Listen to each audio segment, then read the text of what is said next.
Hello friends. So நம்ம சிவகார்த்திகேயனோட SK25 படத்துக்கான அஃபிஷியலாக பார்த்தீங்கன்னா இன்றைக்கி டீசர் வரும், டைட்டில் டீசர் அப்படிங்கிற மாதிரி எதிர்பார்க்கப்பட்டுட்டு இருந்துச்சு.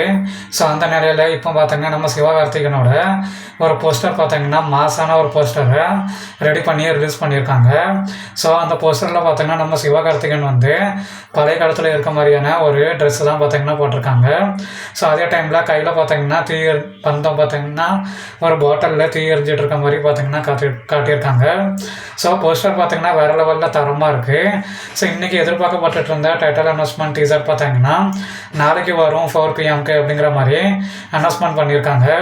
ஸோ அந்த டைட்டில் பார்த்தீங்கன்னா பராசக்தி அப்படிங்கிற டைட்டில் தான் வைப்பாங்களா இல்லையா அப்படிங்கிறத நம்ம நாளைக்கு ஈவினிங் 4 PM பார்த்தீங்கன்னா தெரிஞ்சிடும். ஸோ பராசக்தி அப்படிங்கிற டைட்டில் வச்சாங்கன்னா வேறு லெவலில் தான் இருக்கும். நம்ம அந்த படத்துக்கான கதை பார்த்தீங்கன்னா 1965 காலத்தில் இந்தி வரக்கூடாது அப்படிங்கிற மாதிரி பார்த்தீங்கன்னா எதிர்த்து போராடின ஒரு கதை தான். ஸோ அதனால தான் அதை பேஸ் பண்ணி பார்த்தீங்கன்னா இந்த படத்துக்கு டைட்டில் பராசக்தி அப்படிங்கிற டைட்டில் வச்சுருக்கதாகவும் அப்டேட்ஸ் பார்த்தீங்கன்னா கிடச்சிருந்துச்சி. ஸோ நாளைக்கு ஈவினிங் 4 PM நம்ம வெயிட் பண்ணி பார்க்கலாம். இந்த SK25 படத்துக்கான டைட்டில் பார்த்தீங்கன்னா பராசக்தின்னு வைக்காங்களா இல்லை வேறு ஏதாவது வைக்காங்களா அப்படிங்கிறத நம்ம வெயிட் பண்ணி பார்க்கலாம் நண்பா. ஸோ நண்பா, அப்டேட் பிடிச்சிருந்தா மட்டும் சேனலை சப்ஸ்கிரைப் பண்ணி உங்களோட சப்போர்ட்டாக கொடுங்க. ஸோ தேங்க்ஸ் ஃபார் வாட்சிங் திஸ் வீடியோ நண்பா.